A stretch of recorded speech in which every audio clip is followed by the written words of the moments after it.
Hi, I'm Jenny Williams, and welcome to 60 Minutes to Six Figures, our Google Hangout that we do on the second Monday of every month between 1 and 2 on Central Time. Thanks so much for being with us today. I'm really excited about the content that we're going to be discussing today because our friend Tom Horn, the appraiser, is going to be joining us. And I don't know if it's happening to you, but a lot of our agents that we are working with are completely frustrated about what's happening in the market right now. They're excited because so much activity is going on, but we're finding that a lot of buyers are entering into multiple offer situations and they're willing to pay, but the appraisals are falling short. So today, over the next hour, we're going to be discussing pricing, how to price effectively. We're going to talk to Tom about, what creates value and what doesn't, and we're going to be talking about, how to evaluate what comps are appropriate, and then we're going to talk about how to contest the appraisal if it comes back low, and I hope it doesn't happen to you much. And before we introduce Tom, I want to introduce Matt with Viral Marketing. Hey, Matt. Hey, Jenny. How are you? Each week I try to let you know how amazing Viral Marketing is and everything that they do. Matt handles these Google Hangouts for us, and they're such an innovative company. Definitely go to viralmarketing.com, which is VYRAL marketing.com. Check out to see what they do because they are really doing amazing things for our clients that are using their services. And happy to be in business with you, Matt. Thank you so much, Jenny. And guys, one of the reasons that I'm here is I want to bring your questions to Jenny and Tom. So if you type them in either on the Google Plus page or even better, if you type them in using the Q&A app, I can see them and actually bring the questions and get them answered right on the air. So thanks so much for having me. I appreciate it. Thanks, Matt. Okay, Tom, welcome to the Hangout. We're so excited that you're here. Thanks. I appreciate the opportunity to be here to answer questions and maybe clear up some misunderstandings about appraisals. Well, there are a lot of misunderstandings with appraisals, and I think a lot of that misunderstanding comes from just the emotions that we have tied up into it. Mm-hmm. Because, you hear that all the time. I know we say it all the time. If a buyer is willing to pay for it, then, that has to be what it's worth, right? Exactly. So I think the banks have another opinion on that. Is that what I'm hearing?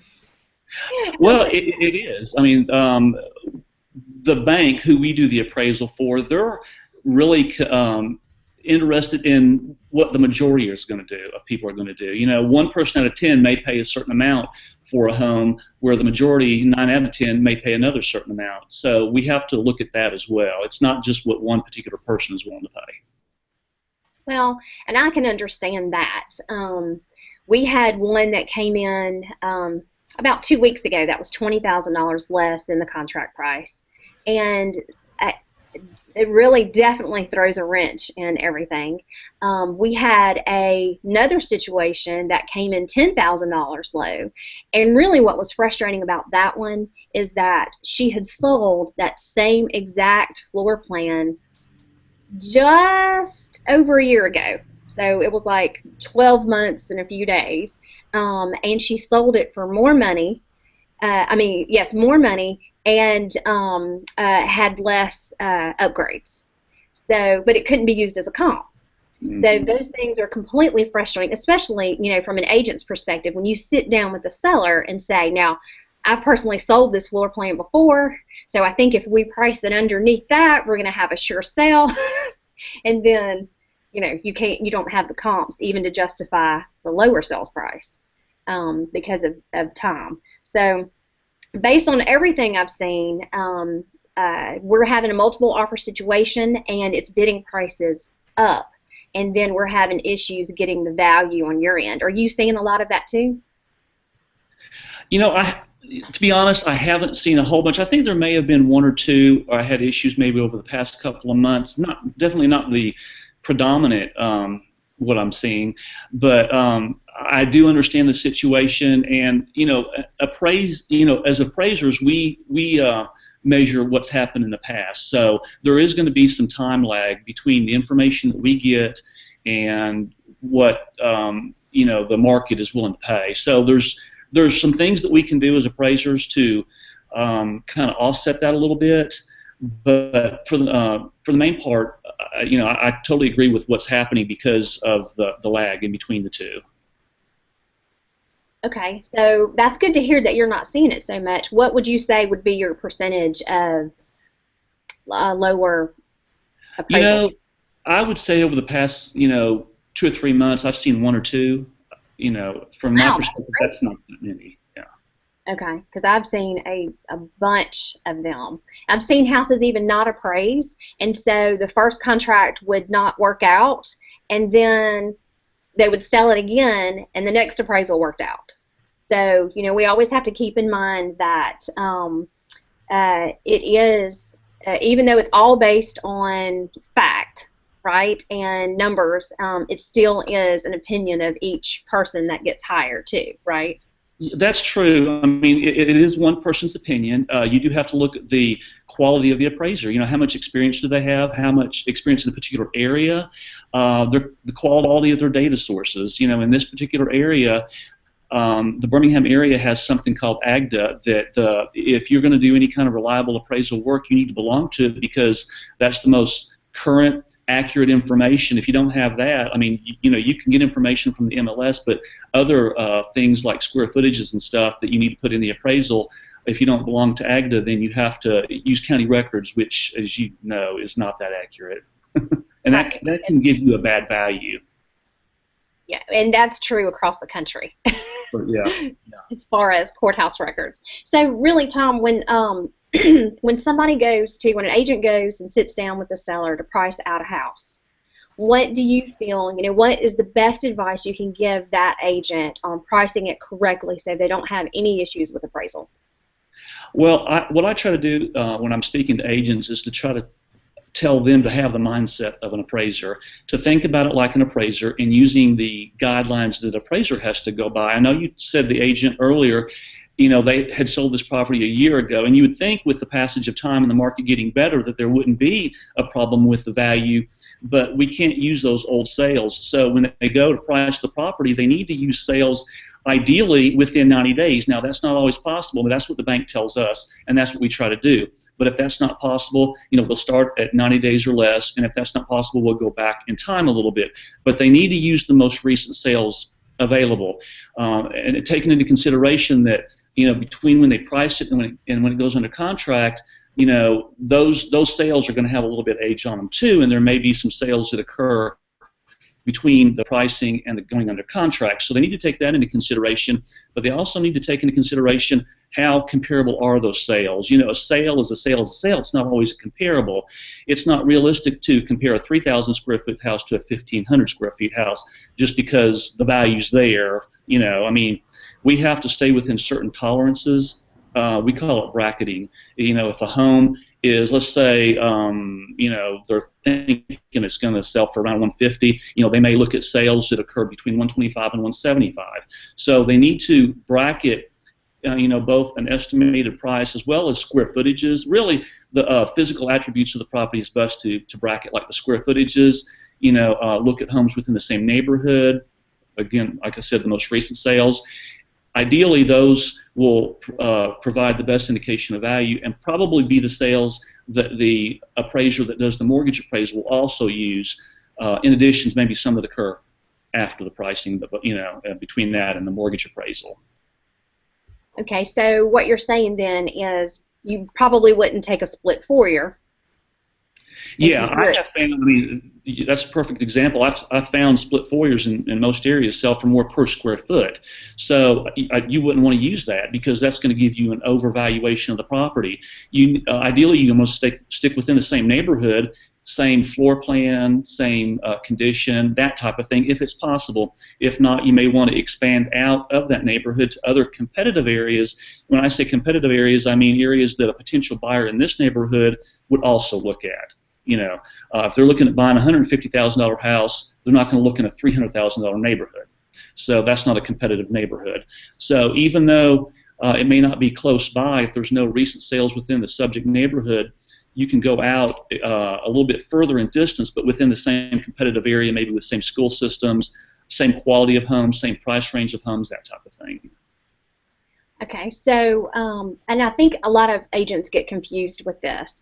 Let's say there is a close proximity, same neighborhood comp that sold, within a few days, asking price, and of course, you feel like, hey, that's going to be the best one, but it really is it's a different feel, even though it might even be on the same street. It is. I've got a perfect one in mind right now. There is a very contemporary house that's in the middle of a ton of traditionals in my neighborhood that is for sale right now, and it's just a different kind of floor plan. There is not one like it at all. There are similar homes like it in other neighborhoods around. But not in our neighborhood at all. So I would say probably you would have to go outside to take a look. It is a unique property.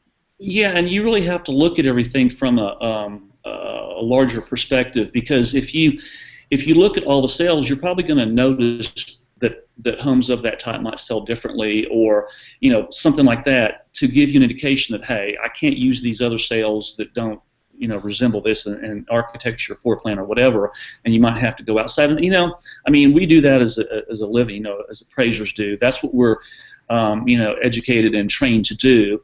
And I know realtors have their own skill set, but if they're able to, in most ways, think like the appraiser and realize, hey, we may need to go outside of the area to get a sale, or comps, then that's probably going to be more advantageous to them. They're going to get a better price for the home, and it's going to be more realistic and less issues with pricing after, when the mortgage appraisal's done. Okay, that makes perfect sense. So what do you find is important when you're looking at value? When you take a look at a house, what's the main ingredient there, the main feature that adds the most value? Well, as easy and as simple as it sounds, if most homes are similar in age, quality, design, and so forth, square footage is, that's going to give you the most value. Larger homes sell for more, smaller homes sell for less. So that's a simple answer. But when you kind of dig a little bit deeper, when you look at homes that have been well kept, have been updated, renovated, have nicer finishes. I always like to use the granite. That people add granite, but everybody's got granite now, so that's not something.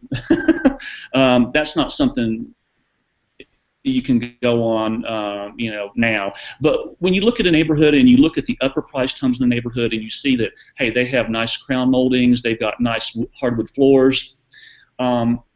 Those are the types of things that really help support higher values in a neighborhood. The higher quality of construction, as long as it's within the quality and price range of the neighborhood.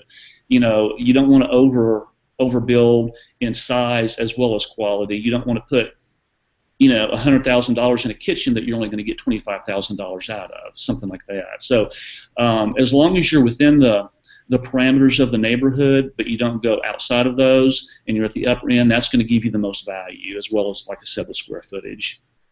Okay, so let's take that granite situation for a second, because that's one that I hear all the time when working with agents. What you're saying is that buyers pretty much are expecting granite, so you're not really giving added value if it has it. Is that what?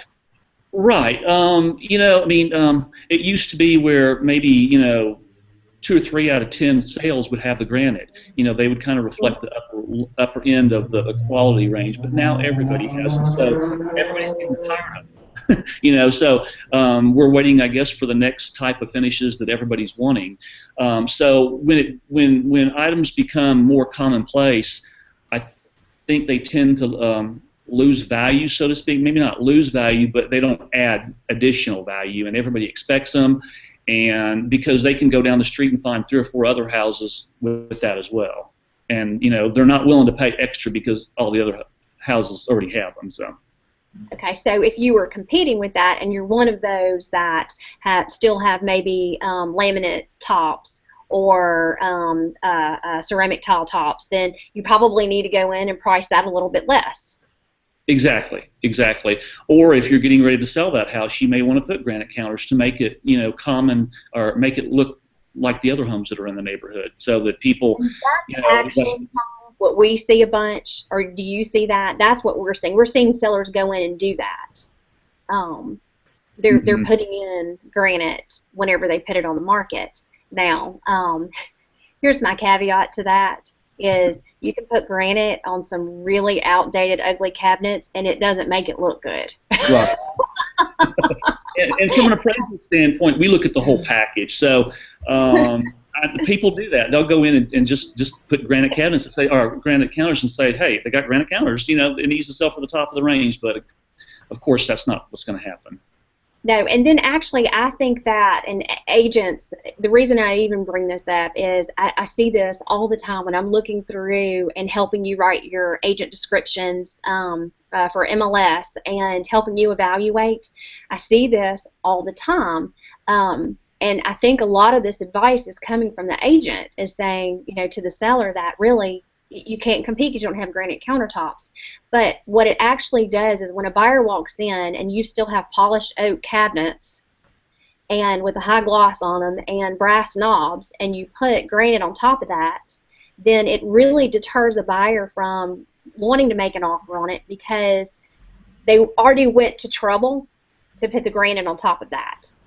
And now they're going to have to pull out a brand new project to replace the cabinets, or to take the sheen off and to put a glaze on it. It's that might not match. So it's not always the best advice for us to be able to tell our sellers to do that in houses that are needing major kitchen updates. So, well, yeah, and it goes to your point, Tom. It's become so much of a commodity that it's not adding value as much as it did anymore. So it may not be worth that kind of investment right before you're selling. Right. I agree with that completely. So is there anything else, Tom, if we're talking about, the finishes, brick exteriors, is there other things that you're seeing that are going in that same direction? Either they're becoming commoditized, or, maybe there's some things that you're seeing that are really genuinely adding value that you can point out that agents should watch out for? You kind of dropped out there a little bit. What did you say again? Can you guys hear me okay? Uh-huh. Okay. I can. So, is there any other finishes that you can talk about, whether it's brick exteriors or anything else that you've noticed that's either really doing a good job of adding value, or has become a commodity, kind of similar to the granite countertops that you mentioned? That's probably the best example I have for that right now. Of course, full brick, typically I see sell for more than a siding, something like that. But so I think the granite, it really is the perfect example right now. But as more and more newer finishes come online, I think that people will want those, and that's going to be the next granite, so to speak. And that's what people are going to be looking for. So we haven't seen anything in particular emerge in your area, whether it's concrete or any like quarry and anything like that. Nothing's really taken over yet and made itself obvious. From an appraisal standpoint, I see a little concrete counters, that type of thing. But in new construction, I think we're going to see most of that in new construction, and we're just starting to get into more new construction now. So I really haven't, but I expect to see those types of new finishes coming online. Yeah. What about hardscapes, like landscape? We'll have a lot of sellers say, I spent $150,000 on this yard. That is very common for us to hear, a $50,000 project up to $150,000. So, what kind of value would something like that add? And I know it's hard to say, hey, Tom, what's that worth? Yeah, those types of things are similar to the inside of the house too. You don't want to put in more landscaping dollar-wise than you're going to get out of it. And it is kind of hard to say that, it's going to add X amount. What we really have to look at is, you look at what the investment people have put into that, And then after you do the appraisal, I mean, you can do it before and after. You can look at a home and see how much would this appraise for now and get a value. And then after you do the landscaping, you can say, okay, I'm going to put $100,000 in landscaping. And then you look at the value after that landscaping is done, and maybe it will only sell for $25,000 more. So you've lost $75,000 there. So, I mean, that's the type of appraisal that we do. I don't do it often, but it's the type of service that we can offer, not only in landscaping, but also in other home improvements. You can do before and afters to see exactly how much return on investment you're going to get. So, you need to look at what's in the neighborhood to see what's common and expected. People don't expect $100,000 in landscaping because they're not going to get it back, and that's going to hurt you. I know a lot of people think that they're going to live in the house forever and they don't need to worry about that, but that's usually not the case.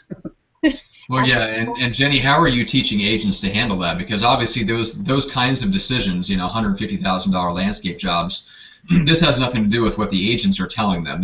They're installing that for their own enjoyment. Then they're going to sell a home and expecting to get that investment out when they really didn't look at it from an investment standpoint on the front side. So the agent is then having to go in and kind of reset expectations. So what do you teach agents on how to handle that situation? Exactly what you just said is you have to be honest with them up front to say, I know that you spent $150,000 on this outdoor kitchen and this extended patio with a fireplace and a waterfall. And somebody may choose your house because of that, but it doesn't mean they're going to pay what you paid to have it installed. I mean, that's pretty much what they have to. The scripts, don't always work. The agents sometimes are, fearful of telling the seller exactly what they need to say. But a buyer is not going to normally walk in and say, I absolutely love this. Let me pay $150,000 over what it might be worth in the house. They're going to probably choose it and they want that space because it's normally, we see gorgeous and amazing patios and outdoor kitchens and fireplaces, but it's not they'll pay a little bit more for it, but they won't go to the extent of probably what it cost, is what I've seen. So it's a tough script because everybody always feels like the house is the one place, if I invest in it, no matter what it is, that I'm going to get every dollar out of it, and it's just not the case.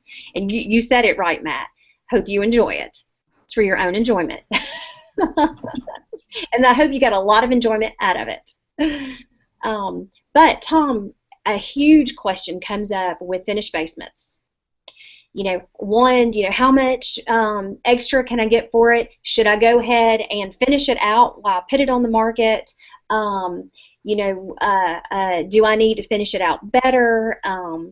Is it worth the same as the main floor or the upstairs? We get a lot of questions about finished basements. Yeah, that's a good question and one that I hear a lot of. And again, we measure the market. Appraisers measure the market. So if 9 out of 10 homes in your neighborhood have a finished basement, then a potential buyer in that neighborhood may be expecting a basement, and that might be a sellable item on that house. Whereas if not, then they may not want the house. So you really have to consider that. So if you're going to sell your house and 9 out of 10 of the houses have a basement, finished basement, I think that it might be a good idea to go ahead and finish that basement because you're going to probably get more value for the home.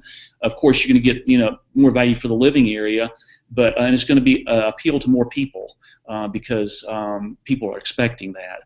As far as the contributory value, we found that the value of a basement contributes less value than the main level living area. You do get credit for it. A lot of people asked me, we have to separate the basement area from the main level living area on the appraisal form. So this kind of gets a little bit into the mechanics of the form, and they'll look and they'll see that I have information on the first and second level or whatever, but they don't see where the square footage is for the basement. But they do get credit for that, and the way we look at that, we compare apples to apples, so we're looking at the sales the same way. So they're getting the same, we're comparing, each home the same way.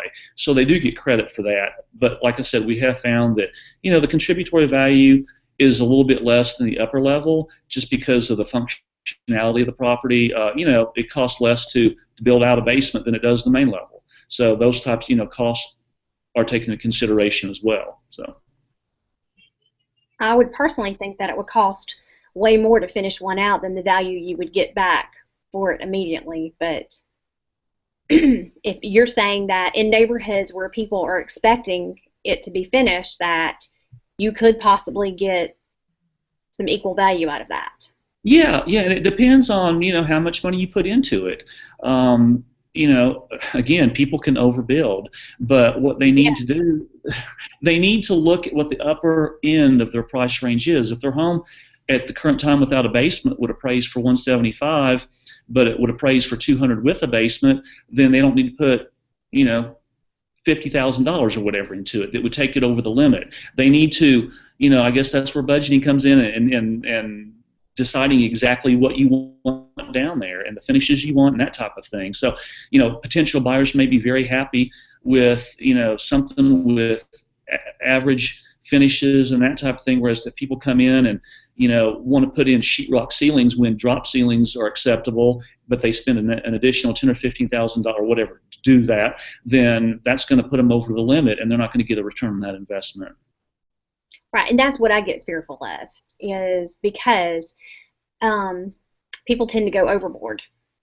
Or if you take the complete other drastic step and go completely cheap, and ends up, turning off that buyer. So, but it's a question that comes up a lot. I probably get that question myself from 3 to 5 agents a week.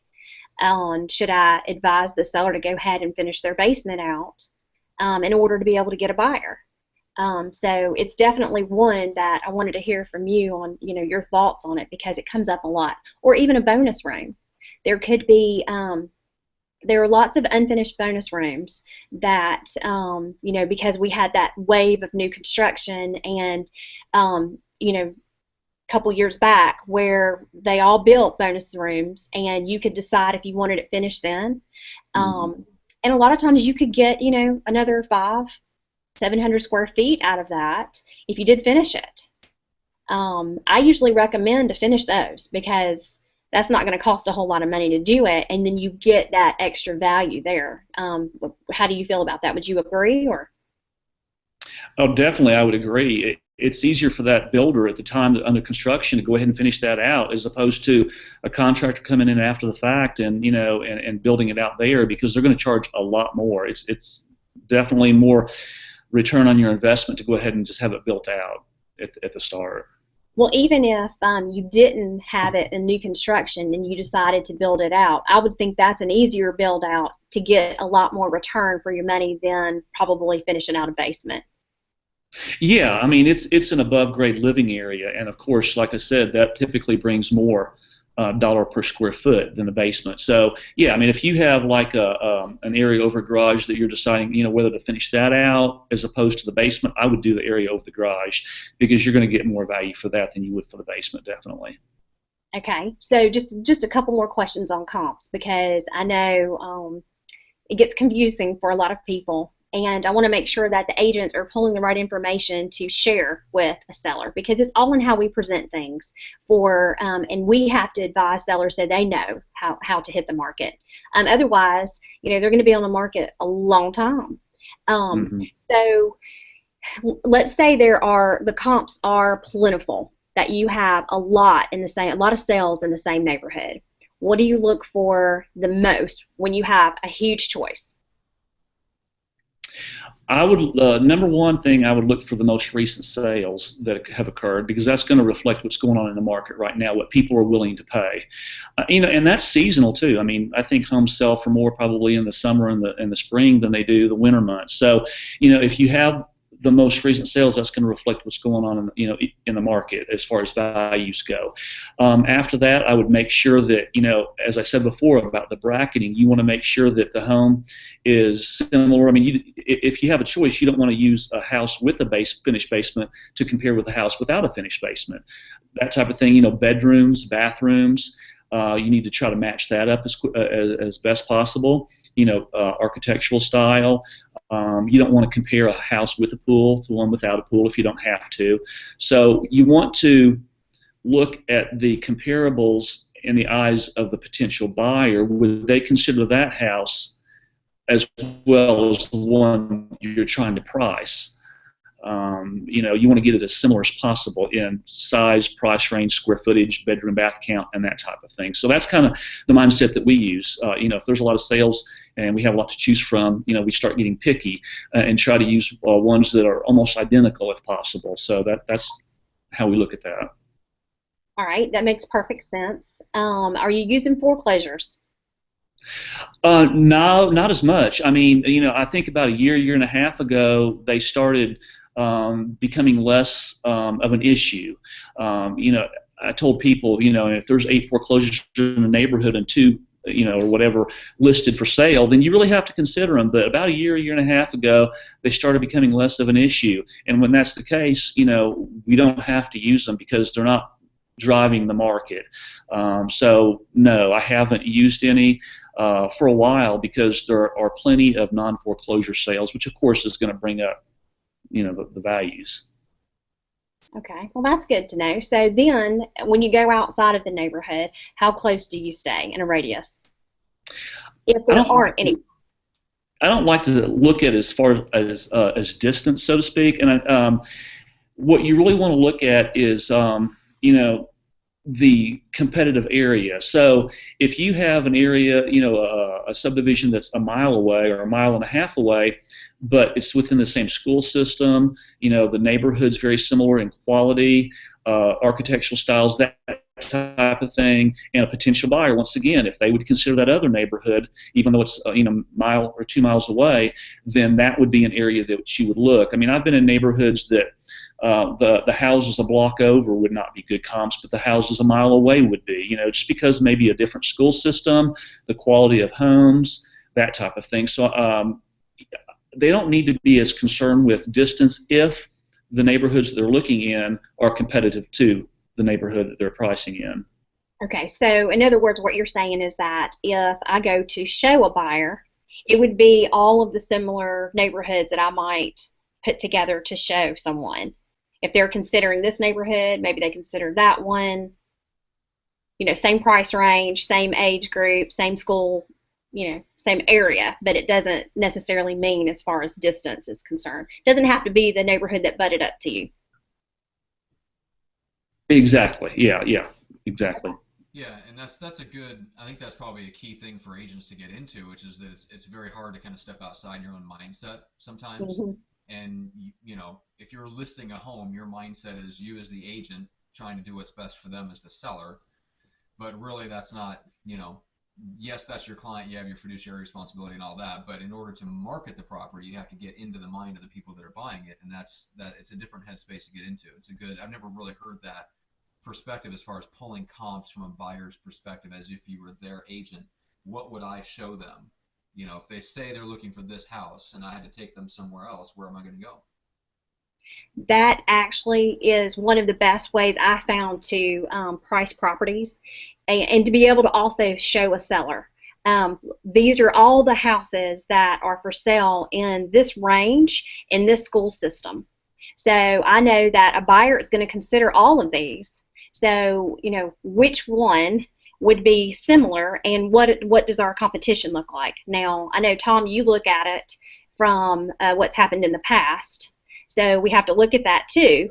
But then we have to say, okay, what's happening? Why would they choose you over these other ones that they have the possibility of? And if there are 68 for sale and these choices, how do we get you to stand out above that?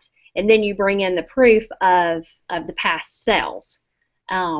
Is a great way to show a seller how to get on your side with pricing. Now, that doesn't always work because the seller is going to say, it doesn't matter, I paid this for it, I've put these upgrades in it, and the new house needs a septic tank. And I need to pay for the moving to get it all packed up and moved over there. I mean, or I've really got to have that down payment on the new one. So that's normally what we work with, and those things will never change. we will always have that to combat. So Tom, I just appreciate all the input here because it really helps our sellers be able to give the information we need. Or agents, you can show this hangout to your sellers. So your sellers will get a very non-pressure, non-threatening message from someone who does this every day, and it's his business. That way, you don't have to use such stern language or feel uncomfortable about pricing. You can share this information with them. Okay, Tom, as far as other features, are you seeing anything else that makes a really big difference today? I mean, like new windows, would that make a difference? It will. Anytime a home is updated or renovated, that's going to help out. I mean, we look at a home's actual age. Say it's been, it's 20 years old. We look at, updates or renovations, new windows, new roof, new heating and cooling, and we estimate an effective age, and that's going to help us to, as a basis of comparison against comparable sales and that type of thing. So it's going to help it more. You can either compare it to a home that's also had updates, or you could compare it to a newer home. So it helps in that way, and that's going to typically increase the value. So anytime the home is updated or renovated, those types of things should be told to the appraiser, even though we can see it. But if we have a list of items that, hey, I did this, this, and this. It cost me this, this, and this. Although cost doesn't always equal value, it will give us kind of an idea of what they've put into it and the quality of materials and that type of thing. So that does help. Okay, so that's actually the next point I was going to ask you. What can a listing agent do to help the appraiser reach that value? What they need to do is they need to provide any information that they can that will help support a higher value and is tangible as far as updates, renovations, features, that type of thing. So if they believe it's worth a certain amount, then it's based on the actual structure of the home, but also on the sales. So it's going to help the appraiser understand the mindset of how the realtor or real estate agent came up with the value if they say, these are the sales that we use, and that's something else I know you wanted to talk about. Can agents provide sales to the appraiser? And it's kind of a touchy subject. Some appraisers like it, some don't. But if you came up with a value for the home that was based on recent closed sales and comparable sales, then I am open to looking at those, because then that's going to help me understand how you priced the home. And I may have came up with those sales in my own research to find, but if not, sometimes you may look over things. So if they provide that, to me, that's okay. I appreciate that, and I can look at those. They may not, in the end, all of them may not be used in the final appraisal, because we have to look at certain things to make sure that they conform to certain guidelines and that they're truly comparable. But if we can get an idea of what the agent, their mindset in pricing that, then that helps us out. So if they want to provide sales, that's handy as well. Okay, so maybe put together like a report, a folder, a binder of all the upgrades, when they bought it, maybe what they paid for it. You've got access to that information anyway, but probably, I don't know, does maintenance matter? Those kind of items, just to show, hey, it has been well taken care of. Yeah. And a lot of people do that. They include the maintenance stuff as well as the new windows, the roof, the renovation of the kitchen and that type of thing. So anything that's as complete as possible that would support that higher value is good to include. Okay. So basically, it sounds like for the agents that you're working with, Jenny, when they're having those multiple offer situations, that should be kind of like that's the red flag or the signal that I need documentation, and a lot of it. No, yes, excellent tip. If you heard what Matt said, when you do start having a lot of high activity, that price is being pushed up, go ahead and get your comps ready. All the information that you can find to just prove that that value, even if it's test scores from local schools, and include it in there for the appraiser so that he doesn't have to dig so hard. Again, he does have information access to information, but just in case, get him everything that he needs, because you never know what somebody might miss. Make his job as easy as possible, because your job as a listing agent is to get that value up as high as you can for your client. So yeah, thanks for pointing that out too, Matt. So it's totally fine then, Tom. Let everybody off the hook and say, let us know what can be told from an agent, buyer agent or listing agent, to an appraiser. Well, like I said, some appraisers are different. I appreciate all the helpful information, like the updates, the comps, and so forth like that. But the big no-no is to discuss value. So, when you hand those comps or sales, I always call them sales because they're not comps until they're proven, so to speak. But Okay. they don't want to hand them the sales and say these are the best sales and there shouldn't be a problem with value. Because it's gonna, the appraiser is gonna take that as pressure, and that's one of the reasons that the profession kind of went through a change a couple of years ago, and there was a separation between loan officers and people involved, and who you could talk to and who you couldn't talk to. So that's one of the reasons why. So don't discuss value. You don't have to. If the sales should speak for themselves. If you use sales and they were comparable to support your value, then you don't have to say anything. You can just hand them to them and say, these are the sales I used to come up with my list price, and that's all you need to say. And the appraiser may take them or may not, but you've at least given them that information and provided them with that, and that's the best that you can do. And it's up to the appraiser to look at that and see if they're helpful. If there's something there that maybe they didn't think about or didn't use, that type of thing. Okay. I've had some crazy appraisal stories this year already. And we're early March.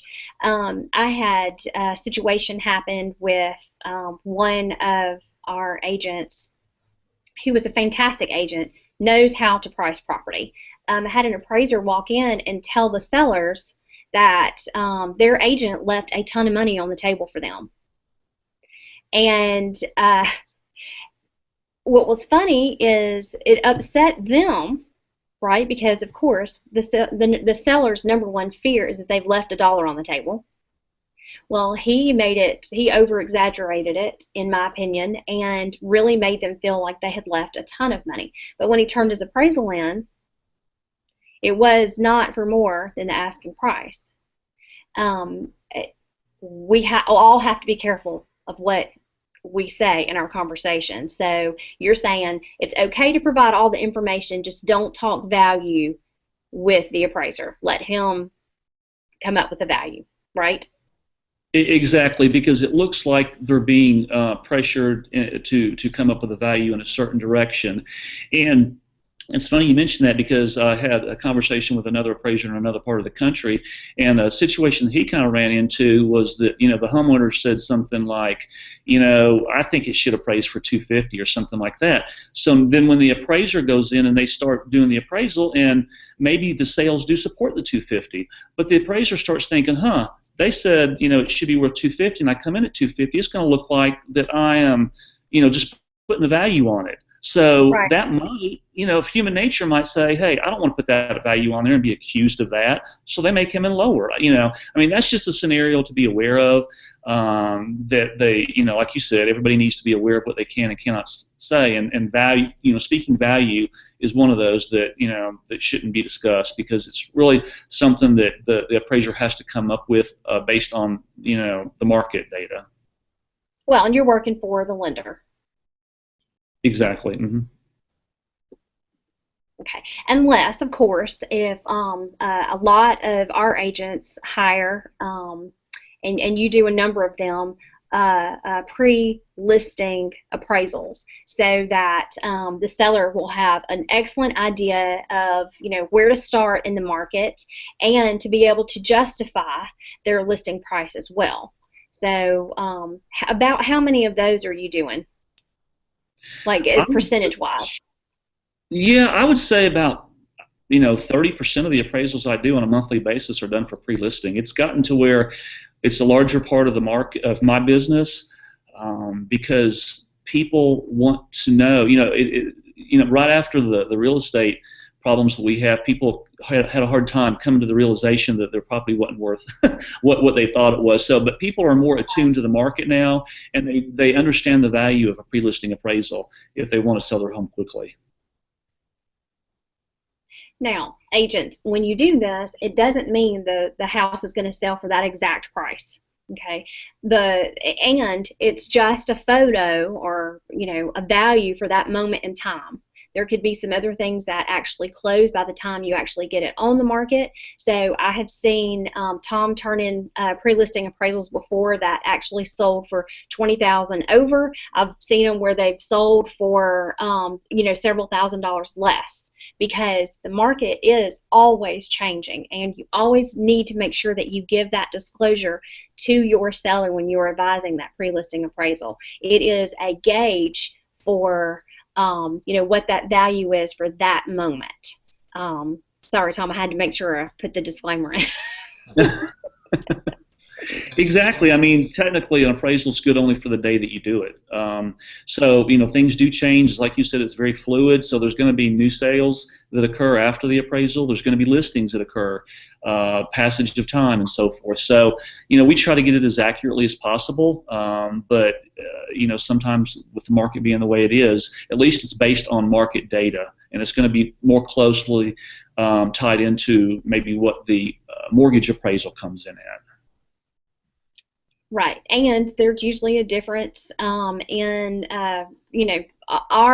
when we get the phone call to say, well, we recently had it refinanced, and we have an appraisal on it.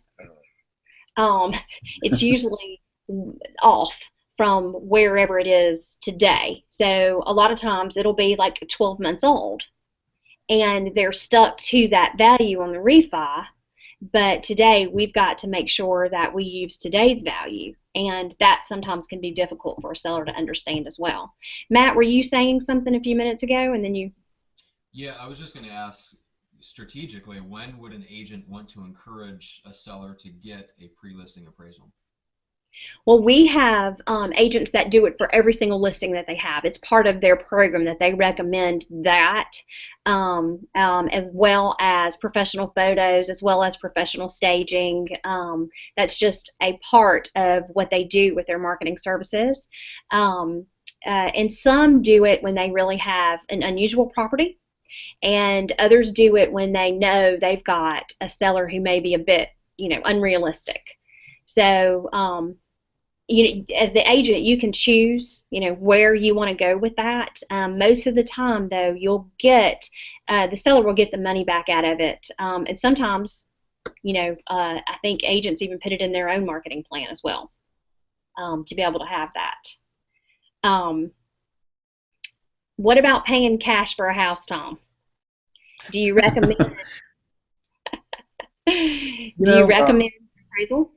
I do, and I say that with some experience. I've had like 2 that have occurred over the past, this month or last month. I can't remember the exact time, but I think it's a good idea, because if you don't get an independent appraisal on the property, the only value you have to go on is what the seller and their agent comes up with, and they're usually biased on the high side. So I think it's a good idea. It's going to give them an idea of what the true market value is. Because if they pay too much for it, and 2 or 3 months down the line they have to sell, and they overpaid, then that's going to be an issue. They won't be able to get their value back. So, the appraisal is going to be an unbiased third party opinion of value, and I think that's always valuable. Well, I know that last year we had 2 different situations where an agent, the buyer wanted an appraisal, but the agent forgot to write that it was contingent upon an appraisal, even though it was cash, and it really created some controversy. So if you have a client that is going to pay cash for a house, then I personally would want an appraisal on mine. You make sure that it's contingent upon buyer satisfaction of appraised value, so that you can execute that contingency and be able to remove yourself from the situation if for some reason you are way off base. It will just protect your client all the way around. If you don't include that in there and you go to order an appraisal, then that does not give them a true reason to negate the contract. So definitely make sure you have the right language in there. I have seen what happens when you don't. And you want to make sure that you do the right thing for your client all the time, of course. So let's see. Do you want to get into FHA appraisals involved, Jenny? Oh, yeah. FHA is huge. So tell us a little bit about how the value, even if it doesn't close, stays with the property on an FHA, Tom. Well, typically on an appraisal for FHA, there's a case number assigned to the property, and that's usually what goes with the property. So, for example, if I did an appraisal for a person and the case number was assigned to that, and then maybe something fell through with that particular lender, and then they didn't want to use them, they went to another one, then that new lender could use that old appraisal without any changes being made from me or anything like that. They could even use it with the name of the old lender. So I believe it's maybe for like 6 months that the case number goes with the property, which is different, than a conventional loan. Well, and agents, what you need to be aware of there is if for some reason you had it under contract for more money and it was contingent upon the appraisal, and the appraisal came in low and it negated the contract, then you're stuck with that appraisal. Your seller is stuck with that, and you'll have to go ahead and advise your seller that if you go FHA, it's going to be impossible to sell it for more than that within 6 months. So that is definitely a situation that we see every single week. So make sure that you know that to advise people up front. Anything we need to know about VA appraisals? They're typically similar to FHA. I don't actually do VA myself, but they have similar, case numbers and that type of thing. And that's really all I know. I can't say anything else besides that. No, that's fine. Thank you about. Thank you for sharing that with us, Tom. Now, okay, let's. I know we're getting close to the end of our hour, and see, we could have you on for hours because this topic is always so interesting, and everybody always wants to know about it. What are some red flags that you have to go back to inspect for lender required repairs? Usually those are for FHA properties because they're more concerned with the condition of the property than a conventional would be. Normally in a conventional you might do an appraisal as is. You would note maybe some type of repair items and you would include maybe a cost to repair. But FHA is a little bit different because they want those items repaired before the loan closes, and it's my understanding that they want it taken care of up front so that the buyer does not have to worry about that in the future, and because they're more concerned with the ability to repay. But typically, it's like I said, it's for FHA condition things such as peeling paint. That's the biggest thing. Of course, that's for an older property. Yeah. But maybe somebody's doing some work to a property, and when I look at it, maybe the bathroom's taken apart or something like that. They would have me go back out there and verify that it was after they finished it, that it was in functional condition afterwards. But like I said, usually it's a condition type thing for repairs, and usually peeling paint. One time I sold a house to a 19-year-old kid, and the entire front of it was peeling paint. And luckily, I knew that it was going to be an issue because he was going FHA, and he had to decide to put the sweat equity into it before closing, and they made a trade on that. But yes, it all has to be done. And a really good agent, you need to know what those FHA requirements are so that you can advise your client, because it stalls the entire loan process when there's not a stove in it, or if there's not the proper ventilation, if these are all issues, if there's a lot of peeling paint. On VAs, you can't have holes in the screens if you have screens on your windows. There are lots of things that you need to know so that you can advise your client and not waste everybody's time whenever the appraiser does go out there. I know that one of our loan officers that we coached just this past week, he had that situation happen where he felt like the agent should have been given better advice to the buyer because it was going FHA and there's no way that property would have gone FHA. So make sure you do some research on that and you're able to save everybody's time, because I would think, Tom, that you're not looking to go out and earn a reinspection fee, right? Yeah, I mean, the fee that we get for that is so much less than a regular appraisal. So ideally, we would like for the home to be in closing condition, so to speak, when we look at it. But we do have to report if there are some conditions. So it's always possible. I mean, I'm always open to talking with agents to let them know what items have to be finished or repaired or that type of thing in order for it to qualify for FHA. So there's so much information available that they really shouldn't have to require an extra visit, because it can be taken care of before the appraiser goes out there. Okay, so the appraisal comes in $20,000 less. What can we do about it? It's turned into the bank. The bank calls everybody and notifies them. What do we do to contest it?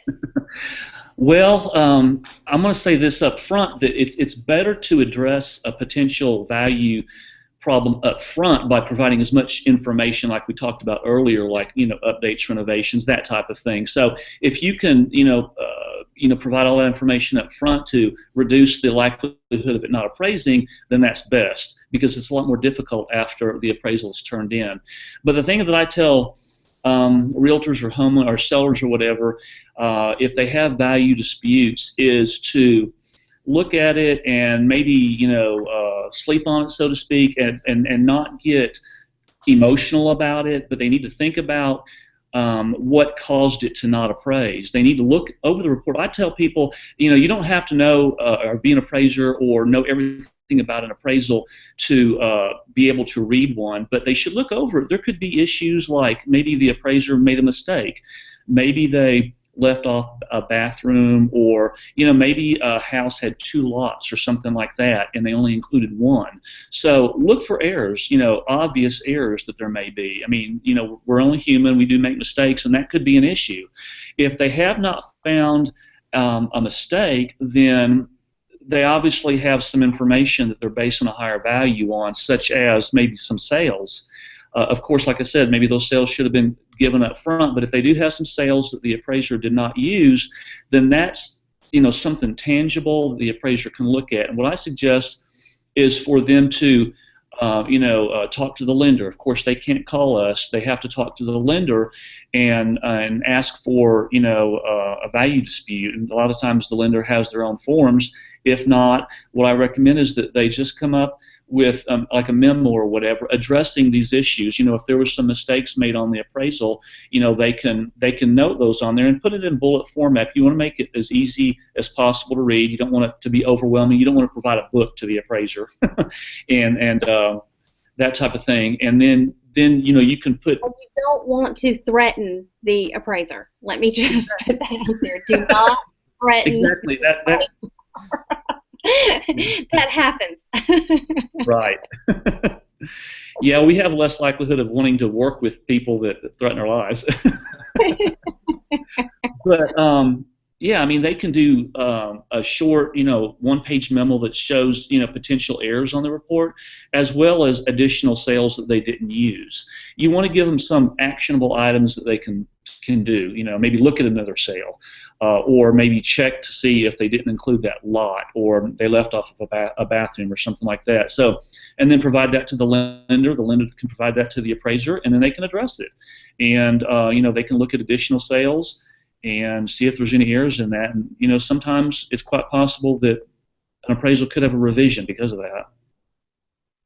Well, I know personally through flipping houses and selling, hundreds and hundreds of houses throughout the years that I've seen lots of mistakes in appraisals. And yes, we all make mistakes. It's just like us as agents entering incorrect information into MLS that we didn't mean to do.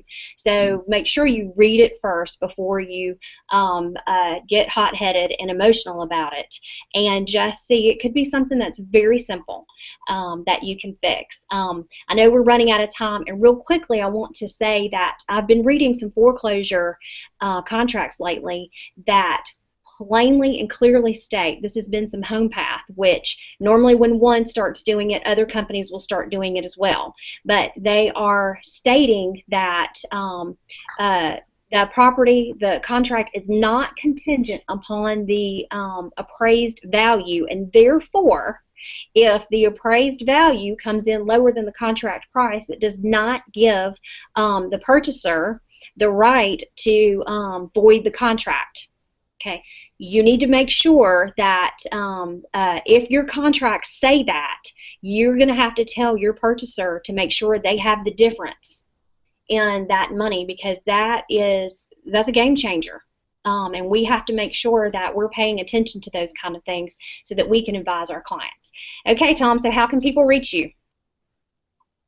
Well, as you know, I write a blog. I try to answer as many questions as I can for people on that blog. I get questions from people, and I figure if one person needs to know something, that a lot of others will need to know that. So my blog is birminghamappraisalblog.com. You can go on there. You can look up various questions or items that you may be curious about. If I don't have any information on there, you can contact me. I've got all my contact information on there. People can, connect with me on my social networks such as Facebook, Twitter, and LinkedIn, that type of thing. So, and my phone number's on there. They can call me up. I'll be glad to talk to anybody. And Tom has such wonderful content out everywhere, especially on his blog, so definitely check him out. You can find him in any social media link, Google+, Facebook. Definitely read his blog, and if you need a pre-listing appraisal ordered, definitely give him a call for that. I want to thank you. I want to thank Matt also for hanging out with us today. And our next hangout is April 13th. And Kimberly's actually going to be leading that hangout for us, and she's going to be interviewing 2 loan officers in our program, Adam Snable with Iberia Bank and Matt Laird with Fidelity Bank. They're going to be talking about lending and underwriting trends, as well as what it looks like for upcoming rates and loan programs that your buyers really need to know about. I also have a teleclass coming up soon called Own Your Market. The early bird rate on it is only $12, and you can listen from anywhere you are. It's 1 hour, and it's coming up toward the end of this month. Be looking out for the emails on that. Thank you so much for joining us today, and you can always check out more information about what we have going on at getarealestatelife.com. Tom, thank you again. Matt, y'all have a great day. Thanks a lot. Appreciate it. Thanks so much.